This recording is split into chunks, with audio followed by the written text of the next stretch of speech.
Welcome to HR Voices, a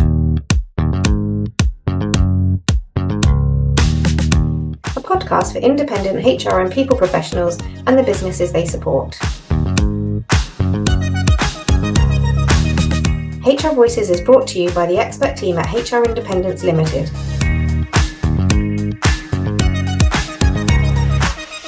We hope you enjoy. Hello, everyone. Welcome to HR Voices podcast. I'm your host, Mary Asante. And with me here today, I've got the incredible Kate Marston. Welcome, Kate. Thank you so much. Thank you for having me. Great. Thank you for coming. Today, we are going to be talking about investigations and the peace model. So really exciting topic. And Kate has got an amazing background, and I will let her introduce herself in a minute and tell us all about herself and how she got into investigations before we launch into the topic for today. Fantastic. Sounds good to me. Great. So, Kate, for the benefit of our listeners and our audience, please tell us a bit more about yourself. Fantastic. So I'm Kate Marston. I am an investigator by trade and I've infiltrated the HR world, I guess. So if I give a bit of my backstory, I wanted to be a police officer from the age of 6 years old. That's all I ever wanted to do from that point onwards. But when I left college, I wasn't old enough to be in the police, so you had to be 18 and a half. And because of where I was born in the school year, I wasn't old enough to apply. So I initially took a job at a magistrate's court, which I actually think was a fantastic grounding and getting me comfortable in that environment, seeing how lawyers interact with each other, seeing how the process worked was a fantastic grounding. But as soon as I was old enough, I joined the police and I spent 10 years as a police officer, primarily dealing with gang violence and shootings, recovery of firearms, that type of thing, as a detective. And I left as a detective sergeant to join Burberry. Right. At Burberry, I ran the internal investigations function, but the role really quickly grew from just conducting investigations to so many different aspects, whether it's the digital fraud piece, looking at that, running the whistleblowing hotline, the anti-bribery and corruption program, the travel risk program, data analytics and reporting to the board on shrinkage and other loss prevention initiatives. So like a really varied role, which was great from my point of view. But one thing when I was there that I noticed in my department, the loss prevention department, when I initially joined, seemed to butt heads quite a bit with the legal department and the HR department on investigations and cases. And I really didn't understand it. Yeah, I didn't understand it though, because I was like, well, we're each other's biggest stakeholders. Surely we need to all be aligned and agree on process and what should happen and how we're doing things for better outcomes. And I was really fortunate because two other people that I liaise with, so one from HR, one from legal, became my key stakeholders. We got on really well. We were all aligned and we sorted out that process side of things. But that was my first point of, I think, interacting with HR and trying to understand things from HR point of view. So in my own time, I did my CIPD to understand that a bit more. And in fact, I'm still in touch with the person in legal and the HR director now because of the close work that we did, and we became great friends.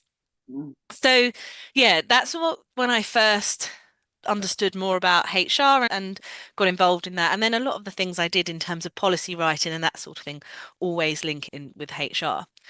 When I left Burberry, I had a short role of, well, I set up MaST People Support essentially, but in that initial phase, I also took on a part-time role where I was head of people and culture for a small organisation to, again, just give me some more experience in that HR background.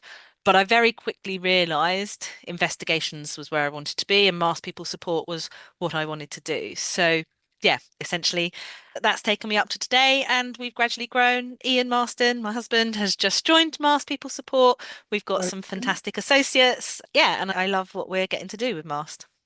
Excellent. Thank you very much, Kate. And fascinating career path that you have. And you are absolutely right when it comes to internal functions and departments within organizations, etc. There is more to it, and you can achieve a lot more if you closely align with what each department is doing, rather than to sit in silos saying, well, actually, that's our one. We're protecting it with our lives and you stay there. So well done, recognizing that you and the team are Burberry and then coming together, because I've done that in a previous role, and the value that you get from aligning functions such as HR with IT, with information security, etc., is amazing. Yeah, you get much better results and you understand perspective so much more. I'm definitely, and I think this is something I've carried on actually even through MaST, is that thing about collaboration is so much better than competition. And so, yeah, if you can collaborate with other people, your life becomes so much easier. It becomes a lot easier. Great.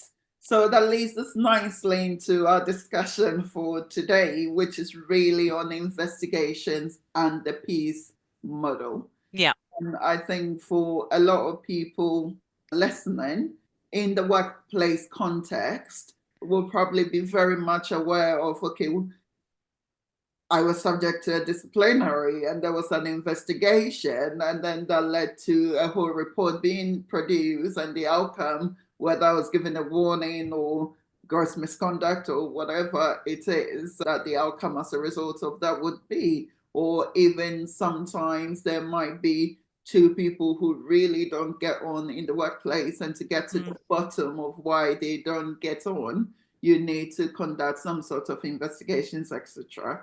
So in the workplace context, what is investigations actually, and when do you need that? Okay.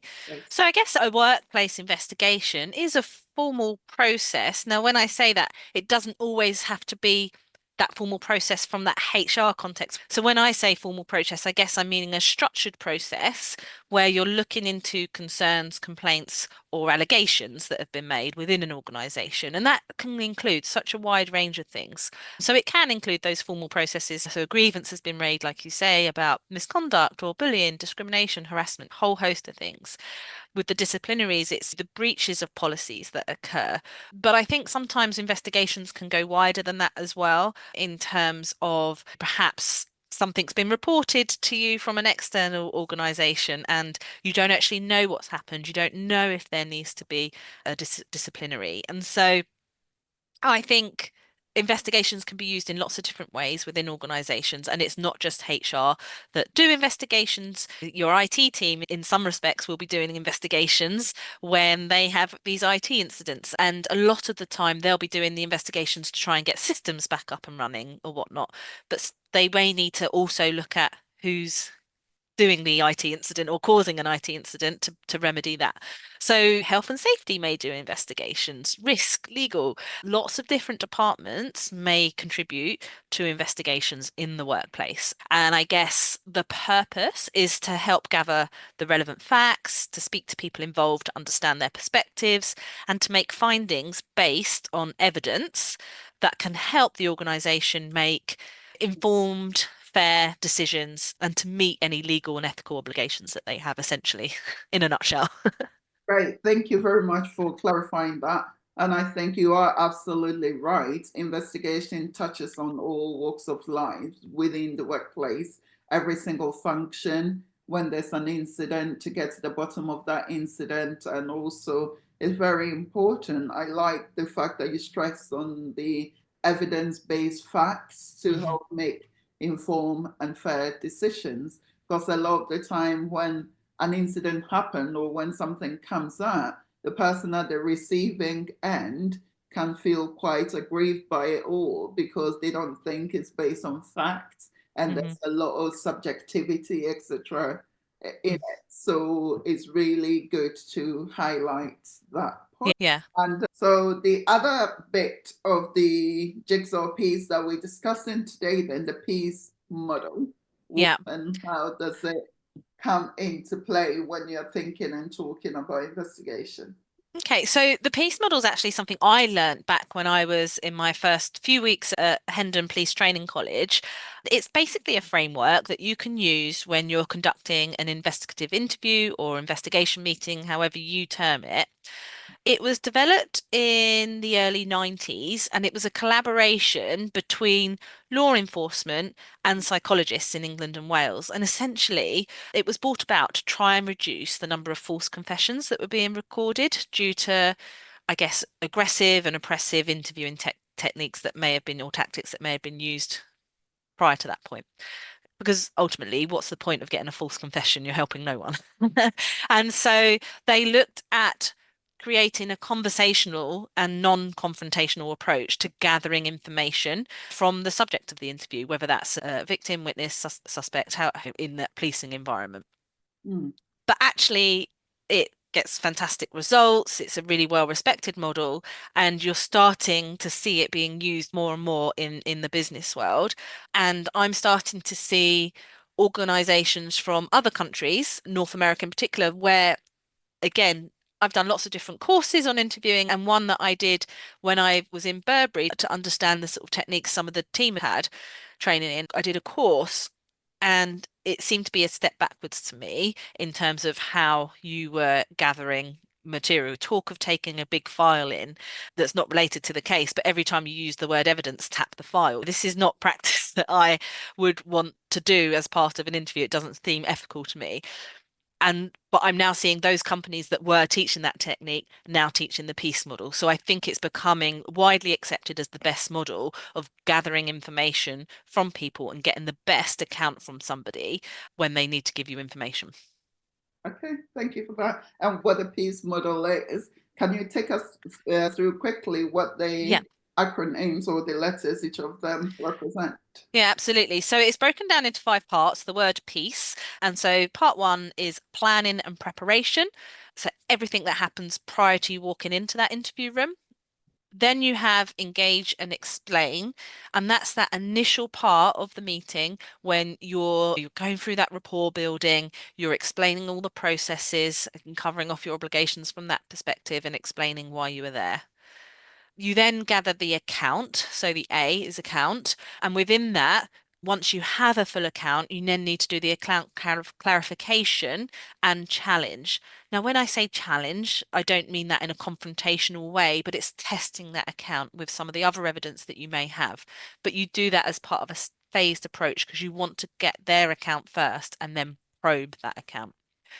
Then the C is closure, how you end that meeting. It should never just be abrupt. There's certain things that you should be saying and doing to make sure you're closing that off in the right way. So those middle 3 blocks are within the interview. Post-interview, you then do evaluation, and that should be the evaluation of the interview and what was discussed as part of that in relation to the case, a wider evaluation of the case now that you've got that information, because I think people sometimes think when they've spoken to a subject, that's it, right now I do the report, but actually you need to evaluate, and are there new inquiries that you need to be doing? And then also something I think we forget as investigators, we need to evaluate ourselves. How did we do in that? Had we planned effectively enough?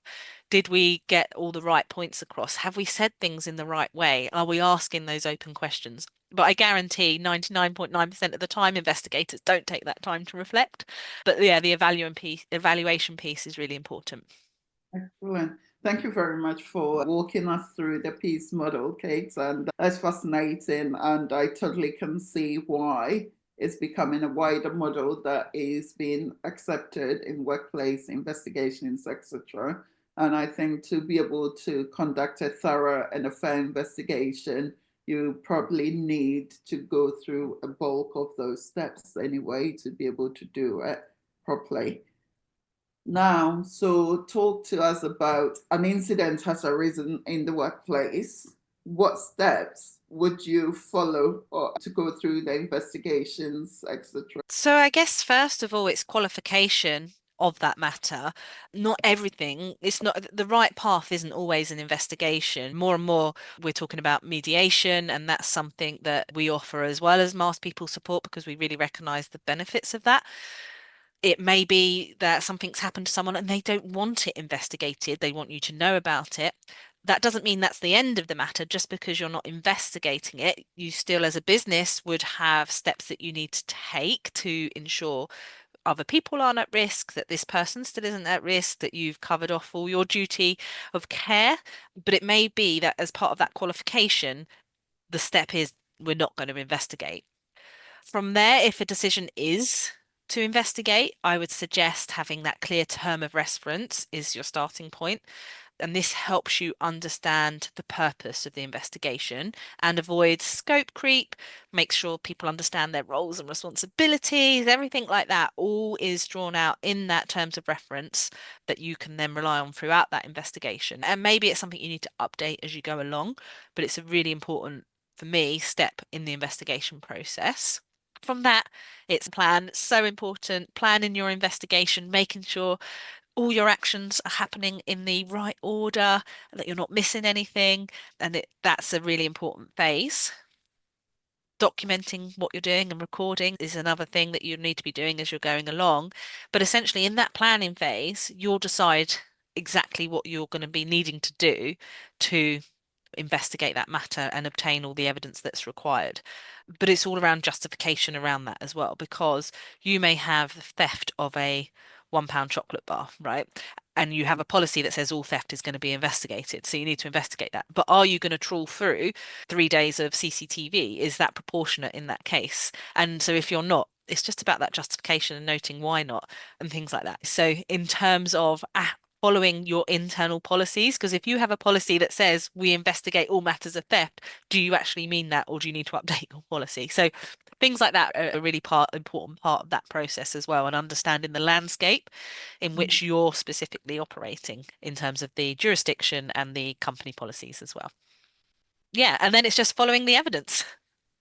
Making that sound really simple, but yeah, just following the evidence and where that takes you and what you need to do before you then create a report, I guess. Good. And that is really important. I think taking reasonable and proportionate steps in addressing any investigation you are undertaking. And also, like you said, revisiting your process or your policies to make sure that you've actually documented what you do and how you do it. Because Yeah. more often than not, when it comes to policies, you may see, oh, A's policy, that looks great. I'm going to have that. And then you take it and then you put in B's environment without actually any due consideration sometimes to, is this fit for purpose? Yeah. Will it operate and work well within B's environment? Yeah, it's that stress testing of policies just doesn't always happen until unfortunately it's too late, and then you're stress testing it for real. And that is where a lot of the time you probably get challenges in terms of, or you haven't followed due process or you haven't followed your own policy. And that is one of the worst nightmares for organizations. Yeah. Because finding out when something is gone wrong, that your policy is not fit for purpose, Yeah. can be a nightmare, isn't it? Well, it's one of the first things that we looked at, right? If this matter was to go to a litigation, have you followed policy? It's the first thing that will always be tested. Yeah, absolutely.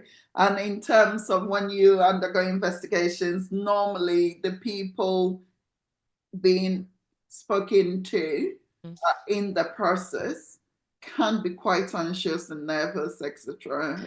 Yeah.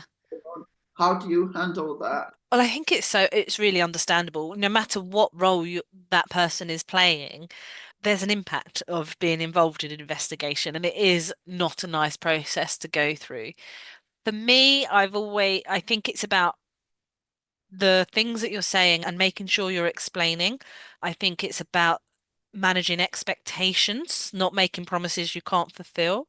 It's about giving the updates at the points where you say you're going to give an update. And I think one of the biggest things is managing expectations sometimes for witnesses or people involved is really key. And I think at the start of meetings, explaining things as much as possible. I often find how you treat people is really reflective. You could be speaking to somebody that is about to lose their livelihood and have serious consequences on their home life, or that at least is a risk that they think is there. But how you treat them matters. And if you can leave that meeting with them thanking you for how you've treated them, I don't think you can have higher praise than that, really. And that's something that I've always tried to bear in mind. We're not here as judge or jury as the investigators. We're not here to get confessions. We're here to get that person's account, and then we can go away and test that. But I think approaching it with the right mindset is really key. Yeah, I think that is really important, and being able to, in sometimes, like you've just said, someone potentially going to lose their livelihood, and being able to handle it in a way that they are not overstressed by the entire process is very relevant. I think we all talk about a lot in terms of mental health support, etc., in the workplace, and it's very important that irrespective of where someone is within the workplace, that is supported, and that Yeah. includes going through sometimes processes such as investigations or what Yeah. the outcome will be. So that is really important.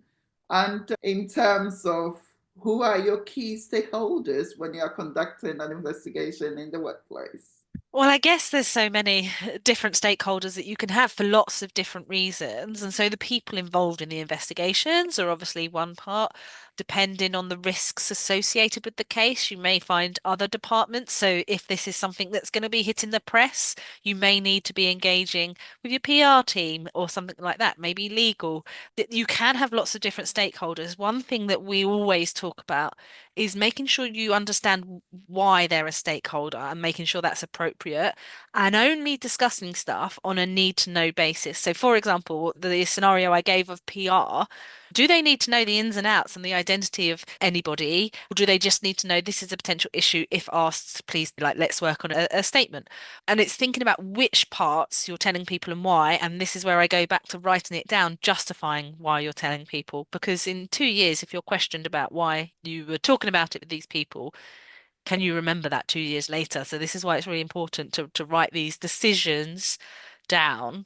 But your stakeholders are essentially anyone that you're having to interact with around that investigation, and thinking about why you're having to interact with them. Okay, that is a really interesting point, the PR point that you've touched on, in terms of why would an investigator be speaking to PR?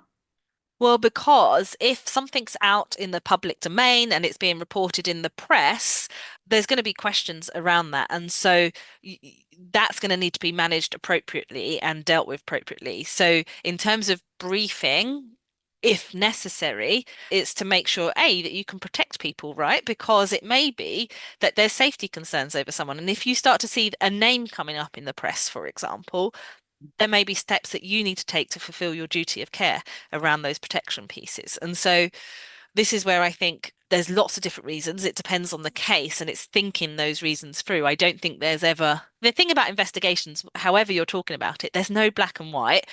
Quite often we're operating in the grey, and it's thinking about why we're doing things and taking the time to think that through. Okay, that's great. And in terms of record keeping, you touch on the fact that if 2 years down the line something come up, you need to be able to justify why you shared this information with this person, or even sometimes why you decided to draw somebody into the investigation. I was Yeah. saying, actually, now that I've spoken to everyone that I need to speak to, there is still something missing, and actually putting everything together, I still think I need to speak to Peter over there to make sure that actually I've covered everything. So, Yeah. how long do you keep investigations records for? Well, again, this is where I would suggest you need to look at organizational policy around this, because you may think, well, I'll keep it for 7 years because that's what I did at my last place and that's best practice. But if your policy at that organization doesn't reflect that, you've got an issue there. So I think and also it can depend on the type of investigation as well. And so I would strongly suggest people are looking at their internal policies, and if they don't have one, then they're going to be needing to get advice on that. And just to pick up on a point that you made around there, I think those of us in external roles can sometimes find that the organization that we're in want to really early on in that terms of reference narrow down the people we're allowed to speak to and not. And that some of that will be relating to costs when you've got external people coming in and control around that. But as the investigator, I think you need to be really careful on what you're agreeing to in those early stages, because I think you need to give yourself the flexibility for that to change. And you can all obviously say, well, we can have calls around this, but I've certainly had scenarios where people say, right, we're going to agree the list of people, and that's not going to change. It's only going to be those people. And obviously, then you then have to manage those conversations because that's not something that you can agree to. Yeah. And I was going to say that would be a very tricky thing because more often than not, if you are limited in, you can only speak to these people, it's a very dangerous scope to agree to anyway, because Yeah, you're not leaving yourself as an investigator any room yeah. for actually, it's not in this box. Yeah. And I think that's the challenge us independents have is that push and pull that you get with the organization around that control. But it's your investigation, it's your name on that paper. So you need to make sure you're in control of that investigation. Same thing for the report. Often people want to have quite a lot of input on the report. And whilst I can understand sometimes you might have a conversation with someone, they're not clear on a specific point and you need to go back and reword that or rewrite that.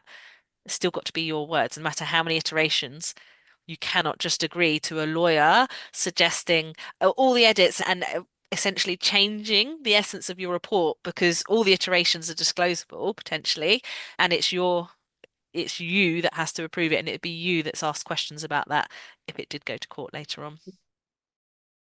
Prepared to stand by to say, yes, this is my work and Yeah. I'm happy and comfortable. And if there's differences in the iterations, you justifying why those differences are there.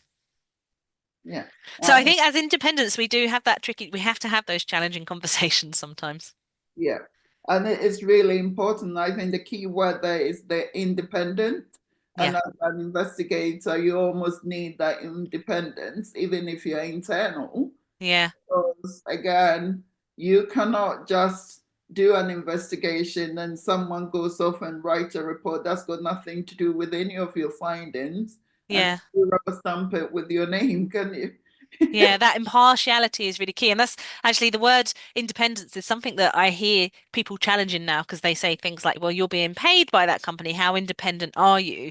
And that's where I think people are now landing on the word impartial. That with investigations, you need to be impartial. And if you can't be impartial, then you need to pass up on that investigation.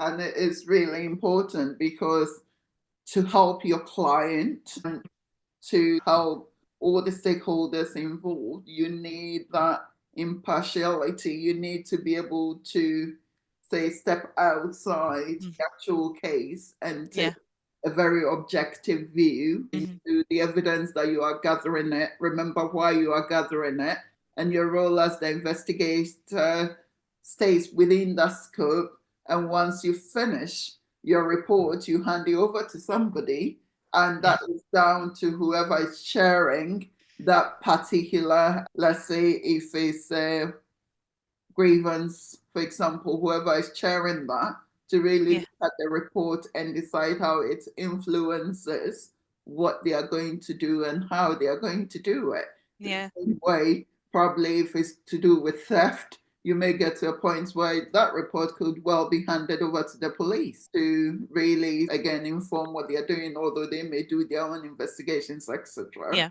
But you would go, this is what we got from there. So being able to tell that, okay, this is my scope. Yeah. Actually, once I've done the iterations and whatever of everything, and I've come up with my final report, this is where my role ends. Yeah. It's very important because actually I can see, and sometimes it happens, that people wanting to pull the investigator back into status because they spoke to them and they really think the investigator understood them and got what they are trying to say. Yeah, it can be a really tricky balance. And on that point, actually, people that hear grievances do an element of that investigating, and then they have to give the outcomes. And with that, I always advise keeping the two in your mind, do your investigation or and uncover all those facts, then do your outcome as part of it. Don't try and do the outcome as you go along. Like you need to split that out. And that's the only example I think where someone involved in that hearing and then fact finding around that would make an outcome. Otherwise, any disciplinaries, it should be completely like the investigation would be separate and then they'd have the hearing around that. So, yeah, that's the only example where I can see someone who's responsible for hearing a grievance has to hear that, delve into that, and then give an outcome. And that's the only example I see where they're involved in that decision. Yeah. The point I was trying to make is that the role of the investigator is go its remit effectively, isn't it? The scope from the investigation getting to whatever and then coming up with a report. Investigator doesn't necessarily then go on to chair the hearing meetings and everything to do with the case. Yeah. Yeah, so definitely in disciplinaries as well. They'd never be involved. They shouldn't never be involved in sanction outcomes, for example. And quite often they get asked their opinion around that. And I think they need to tread really carefully in managing that. And maybe you signpost to previous cases and stuff like that, but you're not that. Maybe that's part of your report. I don't know. I personally like to keep a really clear line away from sanctions, and maybe that's something HR should be the HR advisor in the matter be helping with. And so, yeah, great. Thank you for that. And really, in terms of the investigator, then, once they've done all that, are there any sort of recommendations, lessons learned, etc., that can potentially be given to the organization? Definitely. Help them with. And again, I think it's something to tread very carefully with because you're not there to judge the individual's involvements. But I certainly think as naturally as part of that process, you see the loopholes and the risks that are created within organizations.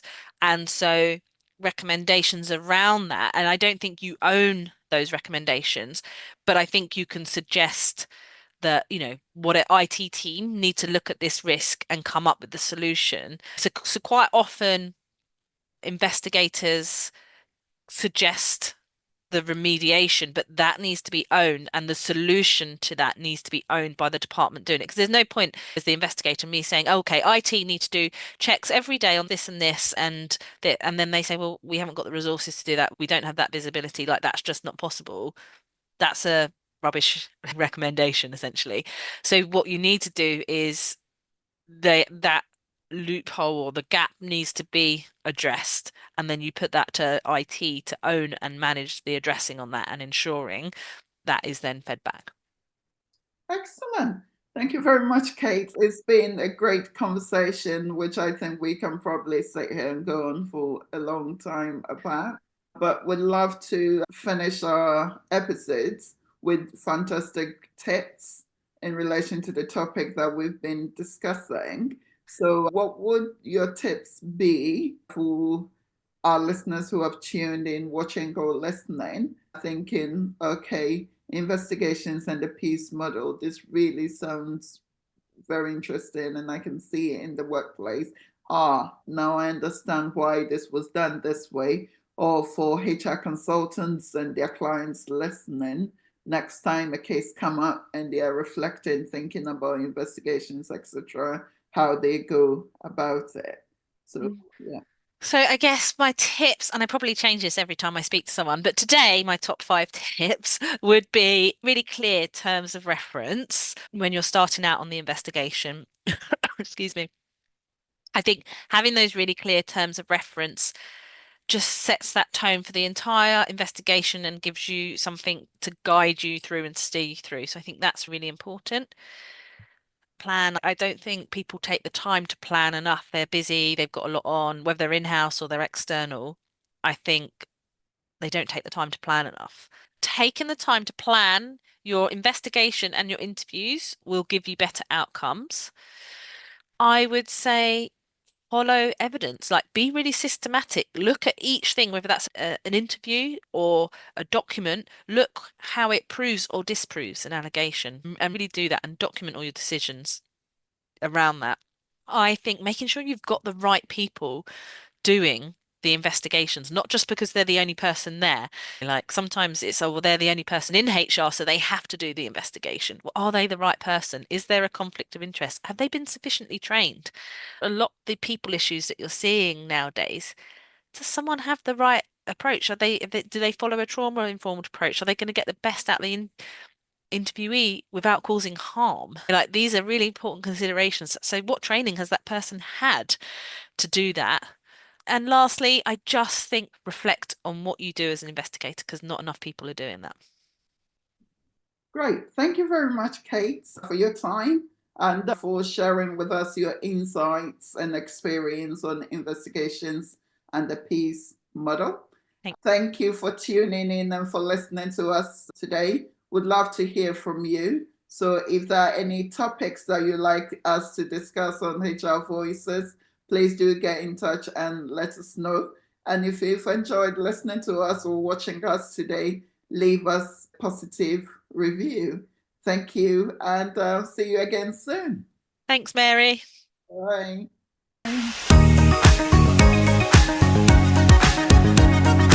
We hope you enjoyed this episode of HR Voices. If you have a topic you'd like us to cover or would like to be a guest, we'd love to hear from you. Connect with us on social media or email us at hrvoices@hrindependence.co.uk. Tune in next time.